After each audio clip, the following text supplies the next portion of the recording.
मेरा नाम सावित्री श्रीवास्तव है। आज मैं क्लास 8 को हिंदी ग्रामर का पाठ विशेषण पढ़ाने जा रही हूँ। बच्चों, जब हम आपस में बात करते हैं तो किसी व्यक्ति, वस्तु, स्थान के बारे में अपने विचार भी व्यक्त करते हैं। जब हमें कोई चीज़ पसंद होती है तो हम उसके गुण बताते हैं। जब हमें कोई चीज़ नहीं पसंद होती है तो हम उसके दोष बताते हैं। तो ये गुण दोष बताना उस व्यक्ति, वस्तु, स्थान की विशेषता को बताना होता है और यही विशेषण कहलाता है। यानी संज्ञा या सर्वनाम की विशेषता बताने वाले शब्द विशेषण कहलाते हैं। जो शब्द संज्ञा सर्वनाम की विशेषता बताते हैं वे विशेषण कहलाते हैं और जिन संज्ञा सर्वनाम की विशेषता बताई जाती है वे विशेष्य कहलाते हैं। इसको एक उदाहरण के द्वारा आपको अधिक स्पष्ट हो जाएगा। परिश्रमी विद्यार्थी सबको प्रिय होता है। परिश्रमी शब्द विशेषता बताने वाला शब्द है और ये विशेषता विद्यार्थी की बताई जा रही है। विद्यार्थी संज्ञा है, अर्थात संज्ञा की विशेषता बताने वाले शब्द विशेषण कहलाते हैं और जिस संज्ञा की विशेषता बताई गई वो विशेष्य कहलाता है। अब आइए विशेषण के भेद पढ़ते हैं। विशेषण के मुख्य रूप से 4 भेद हैं: गुणवाचक विशेषण, संख्यावाचक विशेषण, परिमाणवाचक विशेषण, सार्वनामिक विशेषण। बच्चों, इसको मैंने आपको एक डायग्राम की सहायता से और अधिक स्पष्ट रूप से समझाने का प्रयास किया है। इस डायग्राम की सहायता से आप इसके भेद को अच्छी तरह से समझ सकेंगे और याद कर सकेंगे। अब इसको हम डिटेल में पढ़ते हैं। पहला, गुणवाचक विशेषण। गुण संज्ञा सर्वनाम के रंग रूप, गुण दोष, आकार, दशा, स्वाद आदि बताने वाले शब्दों को गुणवाचक विशेषण कहते हैं। जैसे काला, गोरा, विशाल, मीठा, नमकीन इत्यादि। संख्यावाचक विशेषण। संख्या नाम से ही स्पष्ट हो रहा है, नंबर्स की बात की जाएगी। तो संज्ञा सर्वनाम के संख्या संबंधी विशेषता बताए जाने वाले शब्दों को संख्यावाचक विशेषण कहते हैं। इसको 2 उपभेदों में बांटा गया है: निश्चित संख्यावाचक विशेषण और अनिश्चित संख्यावाचक विशेषण। निश्चित संख्यावाचक मतलब निश्चित संख्या की जानकारी मिलती है हमको, यानी कि संज्ञा सर्वनाम के निश्चित संख्या का बोध कराने वाले शब्द निश्चित संख्यावाचक विशेषण कहलाते हैं। जैसे 2 आम, 4 किताबें इत्यादि। अनिश्चित संख्यावाचक विशेषण। ये विशेषण शब्द संज्ञा सर्वनाम की निश्चित संख्या की जानकारी नहीं देते हैं, यानी निश्चित संख्या का बोध नहीं कराते हैं, अनिश्चित संख्या का बोध कराते हैं। जैसे कुछ आम, कुछ किताबें। अब आम और किताबें हमारे सामने रखी तो है, लेकिन हम बता नहीं पाएंगे कि ये संख्या में कितनी है, यानी कि अनिश्चित संख्या है। तो ये विशेषण संज्ञा सर्वनाम की निश्चित संख्या की जानकारी नहीं देते हैं। परिमाणवाचक विशेषण। परिमाण का अर्थ होता है माप तोल। किसी वस्तु की माप तोल संबंधी विशेषता बताने वाले शब्द परिमाणवाचक विशेषण कहलाते हैं। संख्यावाचक विशेषण की तरह इनमें भी 2 उपभेद होते हैं: निश्चित परिमाणवाचक और अनिश्चित परिमाणवाचक। उसी तरह से जिसमें निश्चित परिमाण का बोध हो, यानी वस्तु का निश्चित परिमाण बताने वाले शब्द निश्चित परिमाणवाचक विशेषण कहलाते हैं। जैसे 4 किलो चावल, 2 बीघा जमीन। अब चावल का निश्चित परिमाण बताया गया है, जमीन का निश्चित परिमाण बताया गया है, माप बताया गया है। अनिश्चित परिमाणवाचक जिसमें वस्तु का अनिश्चित परिमाण का बोध होता हो, यानी कि उनके निश्चित परिमाण की जानकारी नहीं मिल रही होती है। जैसे कुछ चावल, कुछ जमीन।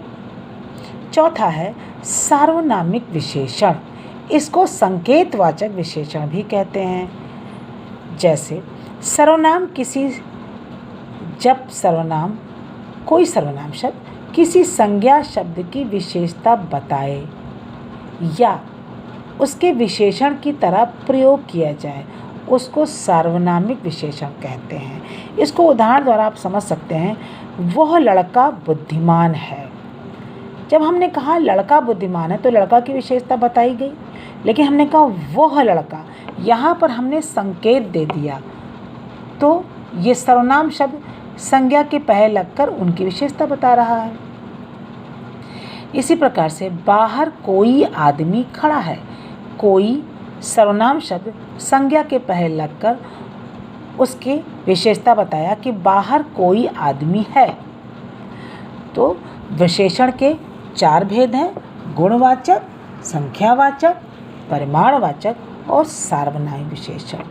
प्रविशेषण, प्रविशेषण विशेषण की भी विशेषता बताते हैं। जैसे आम बहुत मीठा है, देखिए आम मीठा है, आम की विशेषता बताई गई, विशेषण हो गया। लेकिन जब कहा बहुत मीठा है, यानी मीठा की भी विशेषता बताई गई कि वो बहुत है, तो ये बहुत शब्द क्या है? प्रविशेषण है। अब आते हैं विशेषणों की तुलना व अवस्थाएं। देखिए विभिन्न व्यक्तियों और वस्तुओं के बीच तुलना की जाती है, और ये तुलना ही विशेषण की 3 अवस्थाओं का निर्माण करती हैं: मूलावस्था, उत्तरावस्था, उत्तमावस्था। मूलावस्था विशेषण की सामान्य अवस्था होती है, जैसे गर्म पानी, ठंडा पानी। उत्तरावस्था, इसमें 2 विशेषण की तुलना की जाती है, एक दूसरे से अधिक अच्छा या बुरा बताया जाता है। जैसे राधा गीता से अधिक सुंदर है, तो यहाँ पर तुलना की जा रही है। तो इसमें देखिए राधा और गीता हैं तो दोनों सुंदर, लेकिन राधा गीता से ज़्यादा सुंदर है, यानी यहाँ पर राधा की तुलना गीता से की जा रही है। तो ये विशेषण की उत्तरावस्था है। उत्तमावस्था, जब व्यक्ति को सबसे अधिक अच्छा या बुरा बता दिया जाता है।